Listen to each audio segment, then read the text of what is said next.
day, ladies and gentlemen. Thank you immensely for joining us on this edition of Talking Points over your Pan-African channel for you Media Africa. The M23 rebel group, after several failed attempts in the Eastern Democratic Republic of Congo, says it is ready to withdraw from the occupied territory in the eastern part of the DRC and will support regional peacemaking effort despite being absent from talks in Angola.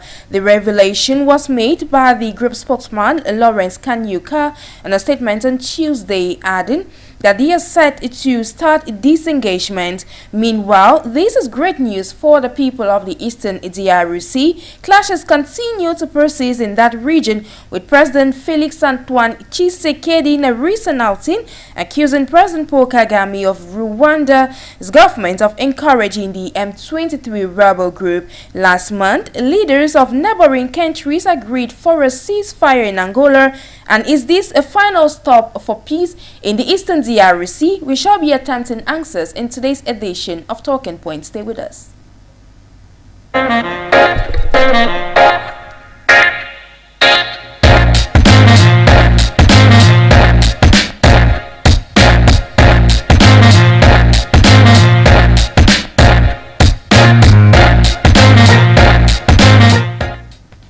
Hello once again, ladies and gentlemen. Thank you immensely for joining us on this fresh edition of Talking Points, a revamped version of Voice It over your Pan-African channel. As you may have noticed, today we are discussing the Democratic Republic of Congo, where the M23 rebel group finally says that they are ready to take part in peace talks and withdraw from the eastern part of the DRC, and of course are going to take part in a peace process that is aimed at bringing back peace in the Eastern DRC. Before we get down to discussion with our guest of today, ladies and gentlemen, permit me to propose this report compiled by the news desk of For You Media Africa. We shall be right back. The M23 rebel group says it is ready to withdraw from the occupied territory in the Eastern Democratic Republic of Congo and will support regional peacemaking efforts despite not being represented in talks. The Tutsi-led armed group, widely seen to be supported by the Rwandan government, claimed the neighboring country denies is ready to start disengagement and withdrawal. M23 spokesperson Lawrence Kanyuka said for the first time in a statement on Tuesday. Kanyuka also reaffirmed the group's commitment to the ceasefire agreement made by the leaders of neighboring countries in Angola last month. However, several local sources have reported continuous clashes taking place between Congolese troops and M23 fighters near Goma in the North Kivu province. M23, which is leading an offensive in Eastern DRC and which Kinshasa describes as a terrorist movement, have previously said it could not cooperate with measures at talks from which it was excluded. On Tuesday, Kanyuka also requested a meeting with the regional East African Community EAC, forced to discuss modalities and renew its request for a meeting with the mediator Kenya's ex-president Uhuru Kenyatta. Uhuru Kenyatta had facilitated the latest round of peace talks aimed at ending the conflict, which concluded in Kenya on Tuesday. Ladies and gentlemen, to discuss our main topic for today, the DRC, Democratic Republic of Congo, I have a Dr. Asong Michael Kuma, who is a member of the Rwandan Bar Association and a member of the East African Law Society. Good day to you, sir.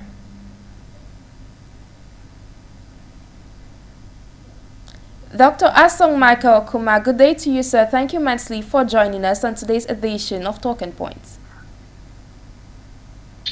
Thank you, Madam Jiggs, and thanks to all our viewers. It's a pleasure having you once again on today's edition. I'm going to get down to discussion. What do you think took so long for the M23 rebels to finally agree to disengage when it comes to this war that is affecting the Eastern DRC before and move towards peace? Well, it is worth noting that the peace talks which had been carried on before by the different states in East African country and Angola, who presided one of these conferences, did not include the M23. Later on, another conference was being held in Kenya to resolve the issue, and yet the M23 was not included in this negotiation. So automatically, the M23 felt being left away, whereas the issue or the problem, the crisis, actually involves their direct participation. And so how can we then resolve an issue when one of the major parties who is supposed to be on the table is not present? So that actually made M23 to be very reluctant in their way of carrying out things and to keep on with their different attacks, which are to be condemnable, because they are not acts which actually respect the basic principles of human rights. They are not to be encouraged. But nevertheless, they did not take part in these previous conventions, and so automatically they felt left away. And of recent, due to the fact that the president of the DRC, His Excellency Felix Tshisekedi, decided to resolve the problem in an amicable way as prescribed by the UN Charter Article 33, by seeking negotiations so that peace can be restored in the region. Of course, by taking such a decision, this actually helped the M23 to be able to understand that at this time around, they are seeking for durable solutions and that they actually want their participation. Nevertheless, it is worth noting that the last peace talk, which was held 1 week ago and which concluded on Tuesday, it is worth noting that the M23 rebels were not present. It is also worth noting that in the East province of the eastern regions of the Democratic Republic of Congo, we have over 50 rebel groups. So in the peace talk that took place last week, there were about 50 rebel groups who were present. But the M23 rebels were not present. So the question we asked ourselves is, M23 is being known for most of the calamities and atrocities that are taking place in the eastern region of the DRC. Why were they not present? So I think that negotiations and peace agreements is a progressive mechanism, and it takes some time for some people to realize that that is the right thing to do.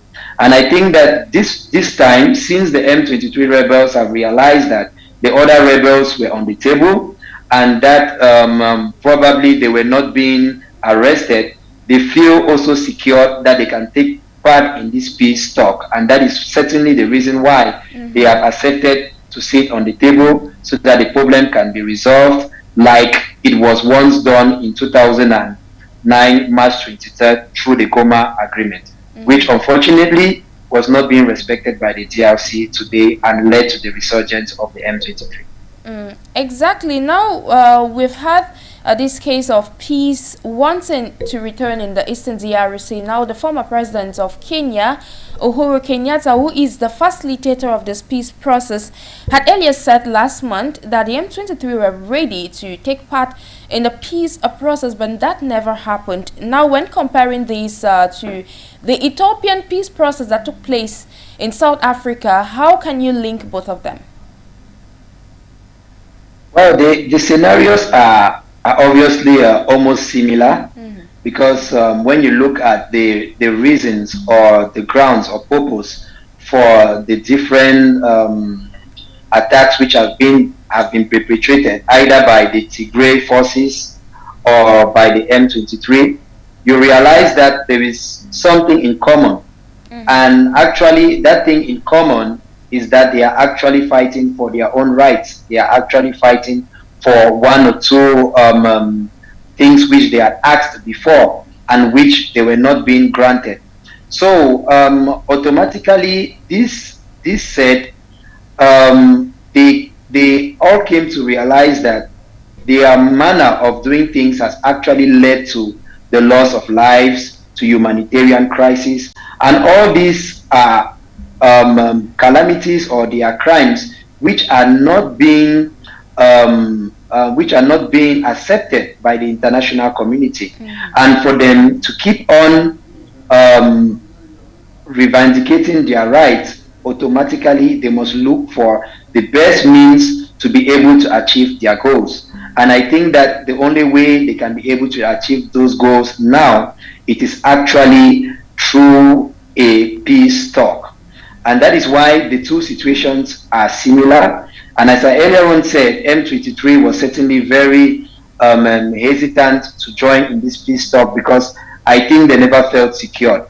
But since the other rebels took part in the peace talk last week, and everything went on well, they also feel secure at this moment to be able to join in this peace talk. So that's what I have to say about the similarities between the two conflicts, the one which took place in Ethiopia and in DRC. Yeah, talking about being secure, I actually feel that's why they are requesting to meet with members of the East African community so they could discuss the modalities involved when discussing with the facilitator, former president of Kenya. Now, a recent report by the United Nations has revealed that the M23 have executed at least 131 villagers in reprisal killings that took place in eastern DRC. Could this latest report that was revealed on Thursday be some sort of provocation to the M23, given that it's just a few days since they declared their intentions? The spokesperson for this rebel group declared intentions for the group to push forward with the peace process. Well, we can't really tell that it's a provocation because the reports talked about 131 persons who were being killed by the M23, yes. But the Congolese government talks about 300 civilians being killed. So I think that from that report and also those from the Congolese government, I think that the facts may probably be true. And I think this will not serve as some sort of provocation, because a provocation will be in a circumstance where the M23 did not actually kill the civilians, but they were being alleged by the reports and the DRC, the UN reports and the DRC, that they actually did that. But from all indications, there is a high possibility that they actually caused the death of these 131 civilians. So it's not any provocation to them, and I think that they never came out to actually discredit these reports or say that they were not responsible for them. So on my own part, I think it's not a provocation. We are just talking about facts and material facts that took place, and all these are necessary because it helps us to understand the state of mind of the M23 rebels, and also helps us to understand the gravity of the crisis in the east region of Democratic Republic of Congo. Exactly, we're just trying to understand the gravity of this and praying that peace could return in the Eastern Democratic Republic of Congo and the country as a whole. Now we have understood the importance of the international community when it comes to resolving conflicts in different countries across the African continent. Now that the M23 rebels have agreed for peace to take part in Eastern DRC, what should be the role, or what could be the role of the Congolese government and the international community in order to ensure that a smooth peace process actually prevails? Yeah, I want to lay more emphasis on the government of DRC. The first thing is that all international agreements and conventions are based on the principles of Pacta Sunt Servanda, which means that conventions and the agreements between parties must be respected. It is worth mentioning that there was a formal convention or agreement between the DRC and the M23 rebels on March 23rd, 2009. And unfortunately, it was not being respected. And that is why today we have this resurgence of the M23 in the eastern regions of the DRC. So my advice, first of all, to the government is that they must first of all respect every convention that has been done before.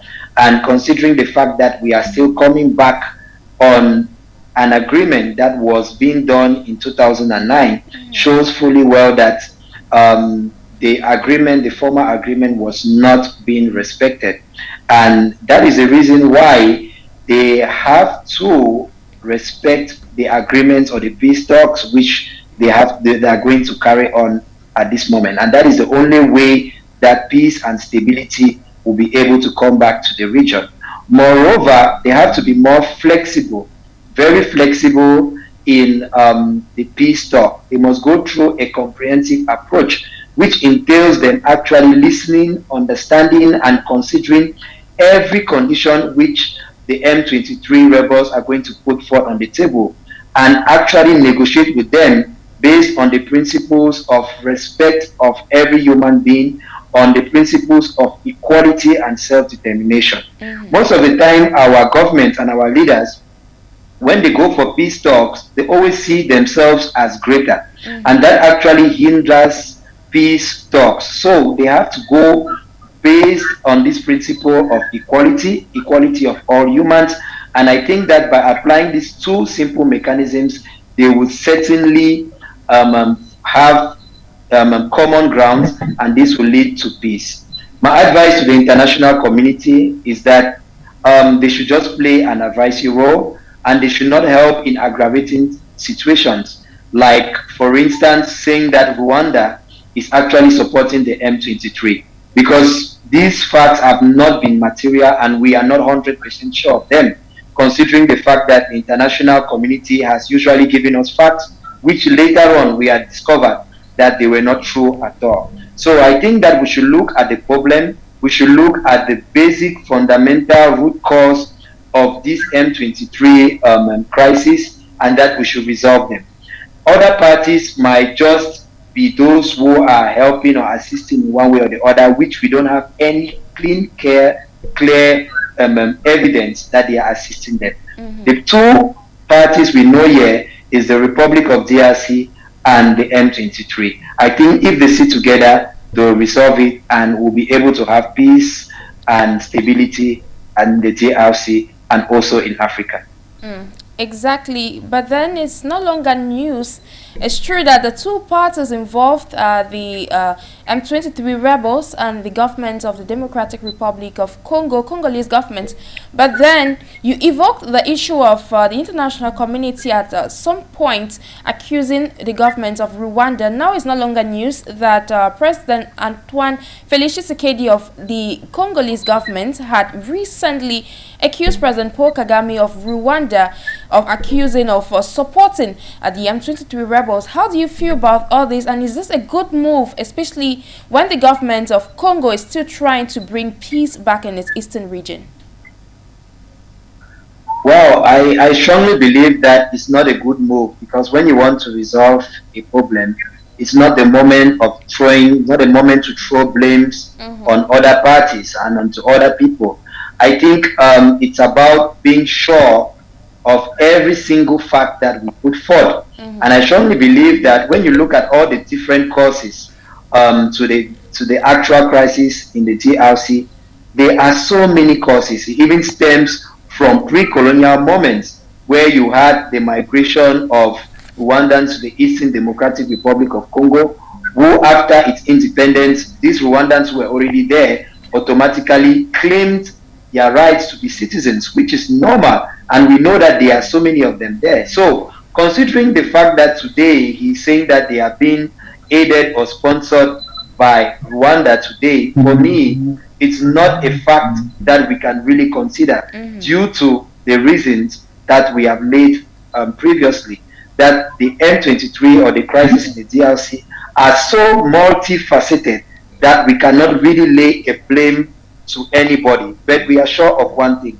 that the root cause of the M23 rebellion is due to the bad governance of the DRC. And it's not only in DRC that we see bad governance. We see bad governance in almost every African state. And that is why today we have a lot of conflicts in our different African countries. So I think this is not a good move. And if he says so, then he should be able to establish these facts beyond reasonable doubt. If he can bring the proof that actually Rwanda is supporting them, then he should prove it to us and we shall all accept. But I think carrying out a move, such a move, without demonstrating that the facts are really true is not a good move, because that instead destroy the relationship that DRC has with Rwanda, and not only that relationship but with the East African community, considering the fact that the DRC joined the East African community in March this very year. So my best advice is that we should always use a comprehensive approach in resolving our African problems, and through that it will entail listening, understanding each other, and from there we can build a stronger Africa. Building a stronger Africa has always been the goal. Now looking at the part or the role played by other leaders of the East African community as a whole in resolving this conflict that is affecting the Democratic Republic of Congo. Now, since last month, leaders of neighboring countries sat together in Angola to see how they could bring about peace, and they agreed on a ceasefire. Now, what could have happened that pushed these leaders of the East African community not to include the M23, which is an integral part when it comes to resolving the crisis in the DRC? Yeah, as I earlier on said, the problem with most of our leaders is that they have that authoritarian and dictatorship type of character, where they always feel that when powers has been conferred to them by the constitution, they feel that they have supreme powers and they ought to dominate over everybody. So they don't usually consider fellow citizens and fellow Africans as equals, and that is the main issue, because equality is a fundamental human right. We are all equal before the law. We are all equal before the international community. And despite the fact that we have different roles to play in our different countries, does not make us greater than a citizen who does not have maybe some authority granted to him or conferred to him by the constitution. So this is the issue that is really causing a lot of problems in Africa, because in Africa, immediately somebody has authority or power, he thinks that he has to dominate over the others, and he does not even want to have the others participate. So there is a problem with African inclusion, or inclusion of the population in the different affairs of our states. And that is why you see today our states are being individually run by our leaders. And that is the real problem, because if we have a democratic nation, it actually entails the participation of each and every citizen for the growth and development of that nation. But today we see our leaders doing things all alone, taking decisions all alone. Look at what is happening in Tunisia. The president practically drafted the constitution alone. So these are the problems we are facing, and that is why we have a lot of difficulties in Africa, because our presidents don't want to be ground to earth, and they don't want to look at every other person as equals. And of course, that is the reason why all these different talks that were being held previously, of course, they were destined to fail. And luckily enough, Ethiopia took the right example to be able to include the rebels in the peace talk, and we are seeing changes today. We are seeing that there are humanitarian aids which are getting into Ethiopia, into the Tigray region, and we have now some sort of stability because there is a ceasefire. That is the example we have to copy. We have to go down to earth. If we are leaders, we should not think that we are leaders so that the population should serve us, but we should be leaders to serve. Exactly. Leaders should be leaders to serve not just themselves, but the population which actually elected them to power. To wrap up this main topic of today on the Democratic Republic of Congo, I'd like to ask you this question. Your capacity as a legal expert who is joining us all the way from Rwanda, what should be the way forward for peace to prevail in DRC? Well, as we have always said, the way forward is a peace talk, which will actually have on the table the two parties who are actively involved. We have the DRC and we have the M23. It's worth also mentioning that there are other rebel groups, but I think the main rebel group which is causing a lot of terror in the region is the M23. They must be on the table. Moreover, we must respect the principles of equality. We must use the principle of comprehensive approach, that is listening to each other and carrying out the mediation in a way that there is no superior, but everybody is on the same table. And finally, they should respect every decision that is being taken, respecting the principle of pacta sunt servanda. Thank you immensely, Dr. Asong Michael Kumar. Just to reiterate, you are a member of the East African Law Society and a member of the Rwandan Bar Association. You joined us all the way from Kigali in Rwanda. Ladies and gentlemen, it's on that note that we shall be drawing down the curtains of this first topic of For You Media Africa talking point for today, and we are talking now we shall be transiting into our second topic for today, which is Nigeria. Ladies and gentlemen, after this brief break, we shall be right back.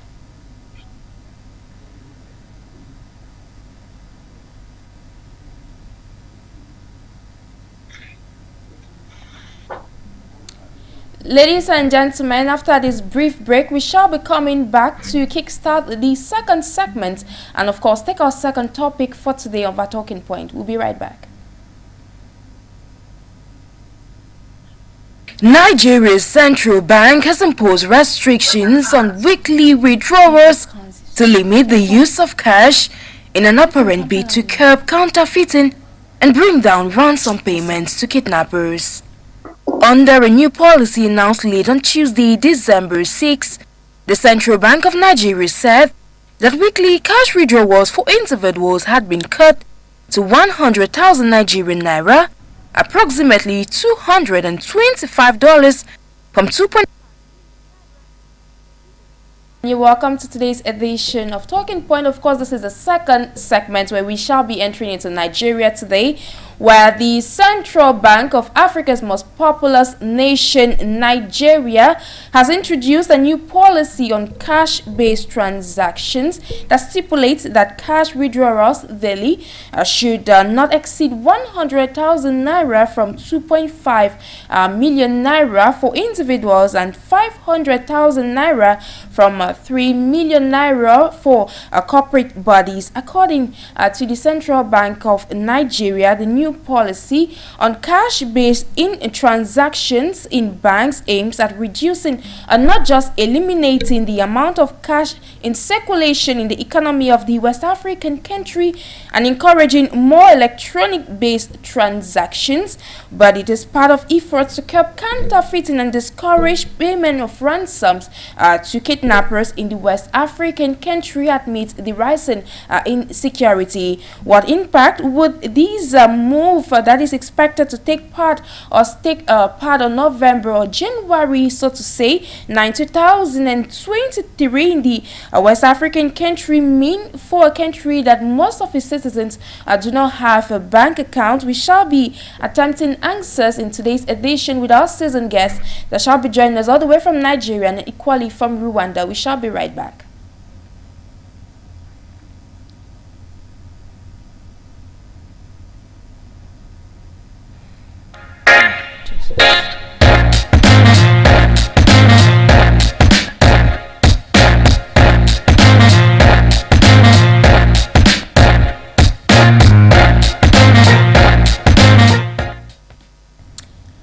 Welcome back, ladies and gentlemen. Before we proceed on to today's second topic of discussion, I'd like to beckon on you to listen to this report compiled by the news desk of For You Media Africa. After this report, we shall come back to introduce our guests for this second topic.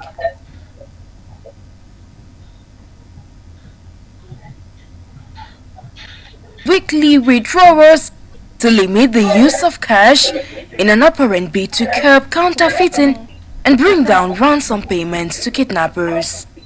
Under a new policy announced late on Tuesday, December 6, the Central Bank of Nigeria said that weekly cash withdrawals for individuals had been cut to 100,000 Nigerian naira, approximately $225, from 2.5 million naira, equivalent to $5,638. This new policy however, stipulates that only donations of 200 naira and less will be loaded into ATMs. As for businesses, the weekly limit has been cut to 500,000 naira, approximately $1,128, from a current daily limit of 3 million naira. The central bank added that withdrawals above these limits shall attract processing fees of 5% and 10% respectively. This new move, in a country where a majority of its citizens have no bank accounts and using formal markets where cash is preferred, will take effect on January 9, 2023. Ladies and gentlemen, having listened to that report on Nigeria and West African nation, it's time I introduce our guest for today. Of course, we are here still with Dr. Asong Michael Kumar, who is joining us all the way from Rwanda. Greetings again to you, sir. Greetings, Madam Jakes, and greetings to our viewers once more. We shall equally be joined, by Mr. Enyojo Adikwu, who is a senior reporter with the Nigerian Television Authority, NTA, joining us all the way from Lagos. Good day to you, sir. Good to see you. Thank you immensely for joining us. In order to proceed, the first question I'd like to direct straight away, having listened to that report, Mr. Enwojo, what is your evaluation of this new policy that has been brought through by the Central Bank of Nigeria in the face of insecurity and regarding the future of the country's economy? Well, thank you for having me on the program today. I would like to say it is a policy somersault because if you wake up towards the ending of the year where activities of money exchange, people moving from one location to the other in the country, where there will be no access to using online transactions, moving from one region to the other for Christmas period. This is December, and a lot of people will be moving from the urban area to the rural area where they want to celebrate the Christmas with their family members. And you expect them to go cashless, to go to an area, a remote area where they cannot have access to the facilities that are not on ground. Definitely, you are denying them some things. You are going to make their Christmas unenjoyable, which I believe the government should have been sensitive enough to come up with probably a 6-month plan where they will fizzle out cash. I mean, they introduce their cashless policy, but they didn't do that. And it is very common with the central bank governor. You can wake up at any time and come up with a decision or policy that he felt or feels that is okay, that he can go. But hey, we have over 240 million Nigerians that are in this country. And if you ask me, I will tell you that access to mobile app, access to ATM machines, access to POS, where you can easily get this fund is not there except when you are living in the urban area. And when you are living in the urban area, we have another challenge of internet facility. If the internet are not working or effectively, it will become a challenge, a big challenge for those who want to quickly remove money. This afternoon, I was looking for to just take little money, but I used 3 ATM machines and they were not working. And he said I shouldn't go above so level. If I do that, it will attract this. Come on, we are not living in a jungle country. We are living in a country that is governed by humans, and the government is made for the people. That is democracy. So why don't you go into consultation? Why don't you ask people? Go to people who are stakeholders, ask them, this is what we want to introduce. If we should introduce it at this critical time, at this point, will it be welcome? Will people embrace it? They didn't do that. If you want to fight insecurity has been there since 2015 or 2011. This is not the way to fight insecurity. Those guys, they don't bank. They keep their money and they have informers, they have insiders. They can take the money. Okay, like for example now, they say they want to change Naira note 200, 500 and 1,000 Naira note because they want to fight insecurity. Who said so? Is allowed to fight insecurity? These guys will just take their money to their informants, and the informants will take it to the bank and change it for them. Business as usual, everything goes on until we in Africa, until we reorientate our mindset towards looking at the plight of the people. Who are we governing? Are they animals or humans? Until we begin to think towards that direction, it will be difficult for us to come up with policies that will alleviate the suffering of masses. What they've done now, they've successfully introduced this system that is going to add more hardship to the people. There is no fuel for the past 2, 3 months. There is queue all over. And you expect people to go through this shit again? To me, it is not a welcome development. To me, the National Assembly of Nigeria should look into it by asking the central bank government to suspend it. If you don't fight insecurity this way, if you want to fight insecurity, why don't you have state police? Why don't you go to the community?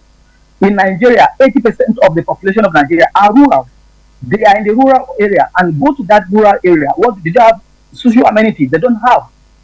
If you talk about hospitals, you talk about clinics, you talk about dispensaries, all this they don't have. So why do you expect those who are suffering, and then you are seeing the 10% that are enjoying, displaying their wealth at will? You expect them to sit quietly, calmly, and be looking at you? No. You want to tackle insecurity? Go and tackle the issue of unemployment, tackle the issue of poverty, tackle the issue of we have so many issues that are on ground that the government is not looking at. Until they begin to address this issue, the issue of insecurity will be there. Those guys are coming out to commit crime. It is not something they enjoy doing because they can get killed also, but they are looking for how to survive in the wrong way. In a wrong way. So the government should go into the community, take government to the grassroots. Stop operating from the center. You build whatever you want to build in Abuja, and then the communities surrounding Abuja are suffering, no power supply, no water, nothing, and you expect them to keep their hands full and be looking at you enjoying everything when they all belong to Nigeria. That is where the issue is. Fighting insecurity must start with you providing jobs for the masses.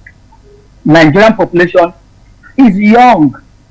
Only 5 to 10% are old men, old people. But the remaining 60 to 70% are young people. And every day people coming out of universities in Nigeria, no job. And skill acquisition, they don't even grant all these things. And when you talk, they will have so many ideas. They will write recommendations, this and that. But at the end of the day, this government goes, it will drop it aside. There will be no continuation of policies. And then we suffer 4 years after 4 years, you keep seeing everything. Why are you coming now when you have barely 3 months to go or 5 months to go, and then you are introducing this kind of thing? Why don't you allow it to happen? Probably when you are handing over, then you introduce it. But people are prepared, and then you have also put mechanism on ground. That is what I feel the government should do. That is what I feel the central bank governor is running the CBN as if CBN is a country on its own. No, you write to the National Assembly seeking for the approval. Tell them what you want to do, the reason you want to do this, and then bring stakeholders. Who are the stakeholders? The market people. You want somebody who is trading in the market, not to carry cash when a customer is standing before and looking for cash. In a city like Lagos, you want to go live from one point to the other. 3 hours you can spend on the road because of traffic. Thank you, Can you imagine that what they are going to put people through? Okay, thank you immensely, Mr. Adiku. Just to turn now to you, Dr. Asong, having listened to what Mr. Enwo just said so far regarding the situation in the West African country of Nigeria, do you think that this move by CBN, the Central Bank of Nigeria, could cripple the country's economy? Sean, thank you very much for that question. I listened to what my co-panelist said, and everything he said is actually true, because you don't get up one day and come up with draconian policies that does not actually seek the interest of the population, but that actually helps to make life more difficult for them. But what I want to say is this policy has a hidden agenda behind.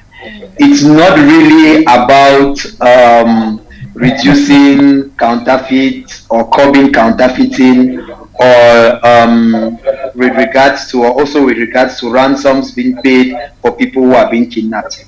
It is worth mentioning that the economy of Nigeria is not doing well, because if we look at the trend from 2015 to 2022, we have had several devaluations of the naira, and the devaluation of a country's currency shows that it is not economically stable.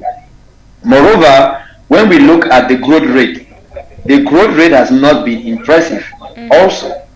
And also when you go on to look at the GDP, per capita, you realize that even though Nigeria is being considered to be one of the most prosperous countries in terms of its GDP, on the other hand, when you look at the GDP per capita, you realize that it is far way behind.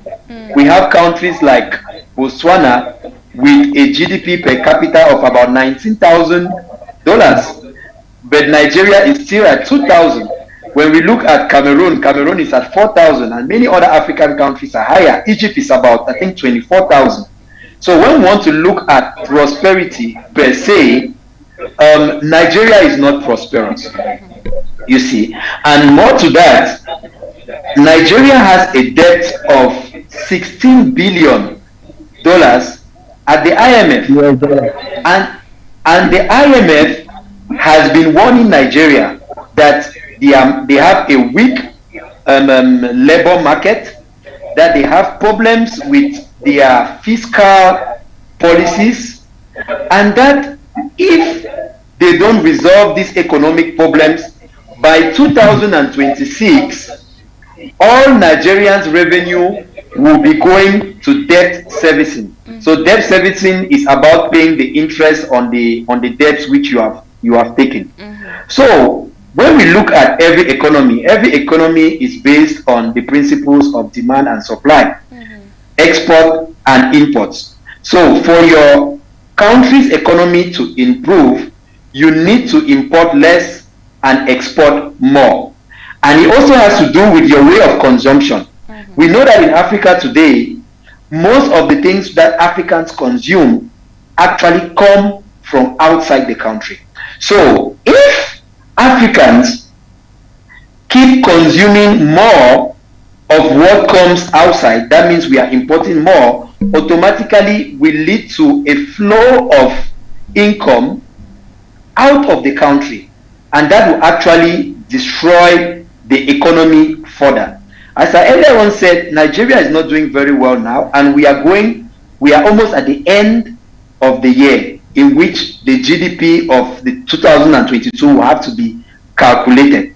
And now, for the government to be able to keep a particular economic stability, it must be able to restrict the manner in which Nigerians consume their money, and it is aimed at reducing the outflow of money. So this is what I think. I think that this policy is aimed at regulating and stabilizing the economy, due to the fact, as I've earlier on said, that Nigeria's economy is not as good as we think, based on certain indicators which I listed. But there is a problem with this policy, because here we are looking at the economic analysis of the law. We are looking at economic situations that actually affect the law or policies. It's true, we are having an economic situation, and with that economic situation, we are supposed to come up with laws or policies to be able to reach out to the ideals. The ideals are the different goals which are being set by the state or by the central bank, so that Nigeria should have Nigeria should be economically stable. But there is a problem with this policy. This policy does not actually respect the basic principles of legislation. Legislations need to be comprehensive. That means that it's supposed to take into account the sufferings of the people, different factors, as my co-panelist earlier on said, that there is no internet inclusion for everybody, there is no device inclusion for everybody, and automatically, how would they be able to have access or use the different e-banking systems, considering that more than half of the population of Nigeria, which is today about 210 million, don't have bank accounts, and most of them don't even have maybe smartphones or have access to internet. So these are the things which have to be taken into consideration when drafting a policy. It should be comprehensive. Moreover, it should be something, the policy should be progressive. In this sense, it means that before coming up with a policy, you must put in place the different mechanisms which are necessary for that particular policy to be implemented. And And we see in this case that it is not even progressive. It is something which is abrupt, which just happened at a particular moment straight, and people are surprised with it. People were not prepared for it, and different mechanisms were not put in place for that. And we clearly go on to see that this particular policy will have a serious problem with implementation. Yes. Because, as my co-panelist earlier on said, there is a serious problem with device inclusion, internet, and all the like. So, I think that the policy will actually resolve a problem, but it will create other problems because it did not follow the basic principles for legislation, which I said being comprehensive, progressive, and being able to be implemented. But nevertheless, it is worth for me to congratulate Nigerians, the people of Nigeria, for all their efforts, their economic resilience, their economic independence, because it is important to note that Nigeria have their own currency, which they are backing up with their own efforts, exporting their goods, their know-how, and their services, and it should be appreciated, because there are many African countries who have their currencies pegged to other foreign currencies, and at the end of the day, we are being exploited for no good reason. Okay, thank you immensely, Dr. Asong, for the elaborate contribution which you just chipped in. Over to you, Mr. Enojo. Have a listen to your co-panelist, Dr. Asong. He said that this move by the central bank is not a better move to fight counterfeiting and consequently discourage ransom payments in Nigeria. Now, you earlier cited that the National Assembly should be given the right to suspend this move brought forth by the central bank. Recently, the House of Representatives have summoned the CBN Governor, Godwin Emefiele, over this new restriction on cash withdrawals there in your country. Do you think that this move, this recent summon by the House of Representatives is actually going to yield any fruits? Thank you very much for having me back again. If you remember very well, some few weeks ago, they came up with another decision to change their notes, and from everywhere, people were not happy about it. And yesterday was summoned, but he did not honor it. So it is so he has a backing of very strong political leader that has given him political will for him to do things and run his office as if he is existing in another country, which I know that this time around the National Assembly members will not take it lightly with him. He must appear, and there is no defense he will put up in the chamber there that will give any green light, because everybody is seeing it. Even the layman will tell you that this cannot work at this moment. And let me go back to what my co-panelist said earlier. We talk about production, talking about consumption. Nigeria, our population should be an advantage to us, for us to produce massively what we will consume and also to export. But reverse is the case. We import more than we export, which is bad, too bad for any economy to grow. We have massive land, fertile land in the northern part of Nigeria, linking down to Cameroon. You see that we have land there that you can farm what you can feed this whole nation, and then take it to other part of Africa and go into other part of the world. But if you remember very well, in the 80s, the IMF we're talking about came up with a policy that took Nigeria down to where we are today. They told us, they gave us so many things that we thought or we look at and feel it is good for us. But today it has crashed most of our plants. Nigeria used to be the powerhouse of cocoa, but we no longer produce cocoa in that large quantity. Ivory Coast is in charge of that now in Africa. Nigeria used to be also in the forefront with the production of rubber. All that has gone down. Granite in the north, we have granite pyramids there. All that has gone down. Cotton, everything has gone down. And the only one we are holding on to, which is crude oil, we don't refine it in Nigeria. That is corruption at the highest level. You have refineries in Kaduna, you have refinery in Port Harcourt, you have refinery in Warri, and another one is coming up in Lagos, and we cannot refine our own crude oil. We take it outside the country, then we buy it back. How do you intend to grow? You can't grow. You are supposed to refine your product, sell it to the outsider, and you make profit on it. And it is That is where the pressure is coming on our currency. They've devalued Naira more than 8 times this year alone in order to attract investors. Have they been able to attract the investors? No. So the policymakers should sit down and say, what are we doing wrong? Except they have corruption hidden in their mind that they don't want anybody to know, which is coming out, we are seeing. And then I also talk about this before, election is coming up. There are some quarters that are saying changing of our note, 200, 500, 1,000 naira is to make those who have hidden money at home in their wealth or wherever, that their money will become useless. They won't be able to use it to campaign against the opposition. Exactly, Mr. And then you're coming up with giving us how much we can withdraw in a day, what we can do. That people are talking about. People are saying that it is because election is coming up in 2 months' time. So they want to make those who are prepared, those who have gathered money to go against them, not to be able to use the money that they've saved or gather somewhere to fight them. That is what everybody is saying, and it is very clear. It is obvious. The handwriting is on the wall. You can't wake up and do things the way they are doing now. If you want to do things rightly, communicate it to the people. We have town hall meetings where people will gather. You discuss. I'll bring mine. We'll talk, and then we'll look at it, how we are going to transit from. We know the policy is good.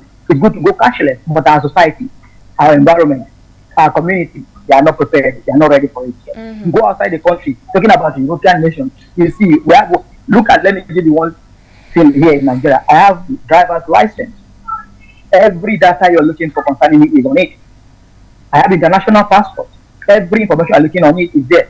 The same thing is duplicated on national identity number. Why so?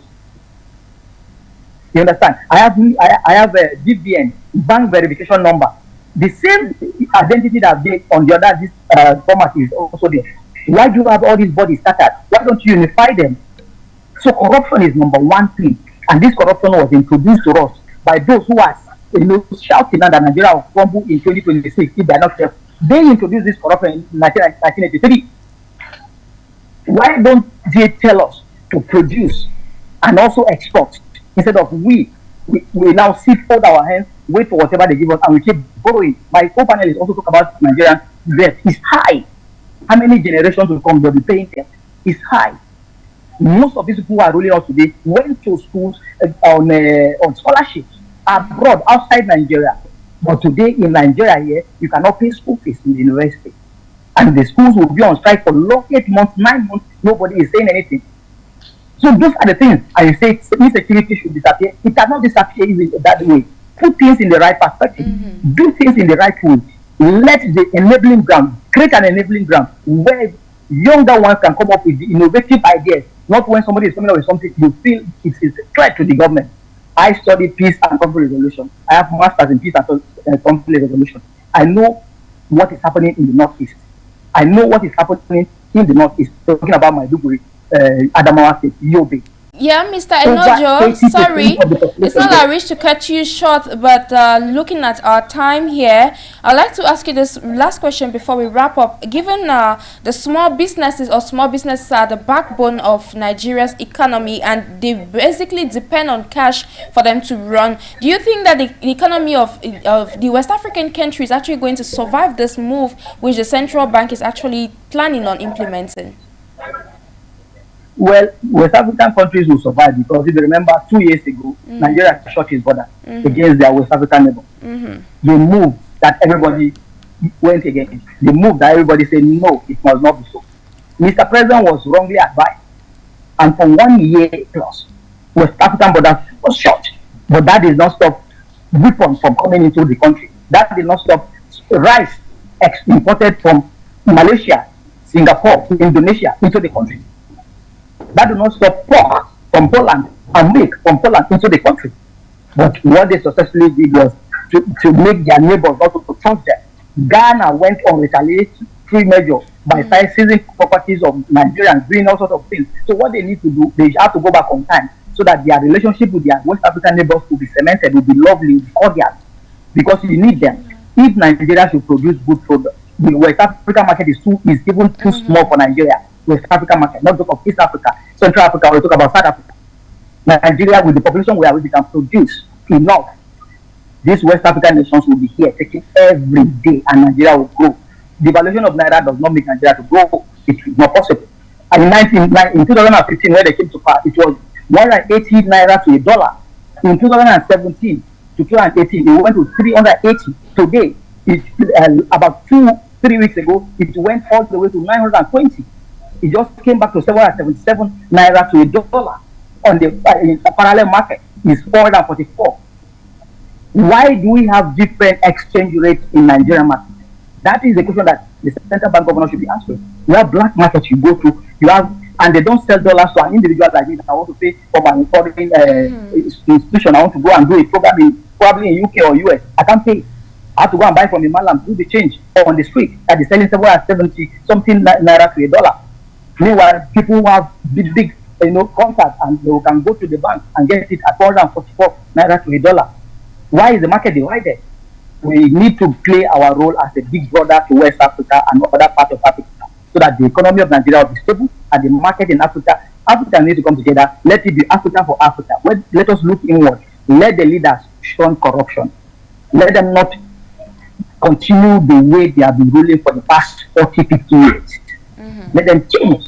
And that is the only thing that will make Africa grow. And that is the only thing that will make West Africa become a big market, that even the whole world will be looking towards West Africa to see what they are producing. And we have a lot to produce aside the crude oil. Thank you very much.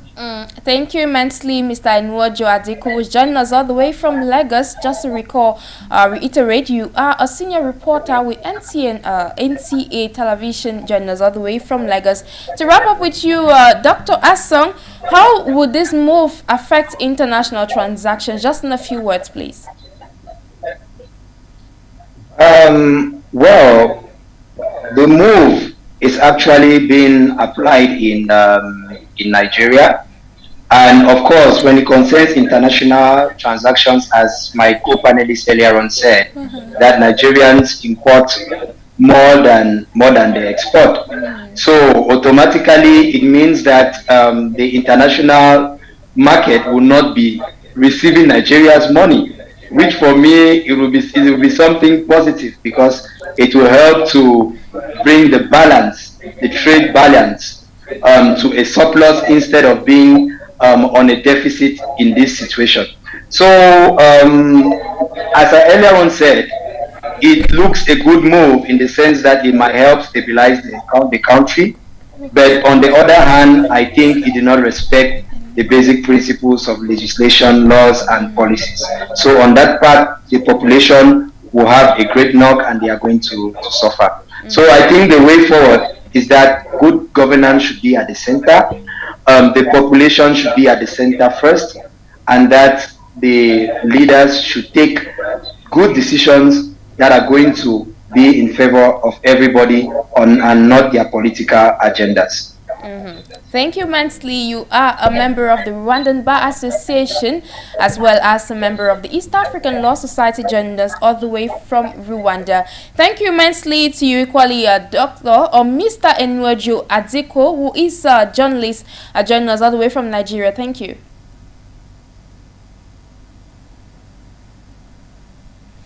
Ladies and gentlemen, we have come to the end of today's edition of Talking Points over your Pan-African channel for you Media Africa. I have been Jix Nabuse for presentation. Programs continue over for you Media Africa. In the meantime, have a great day.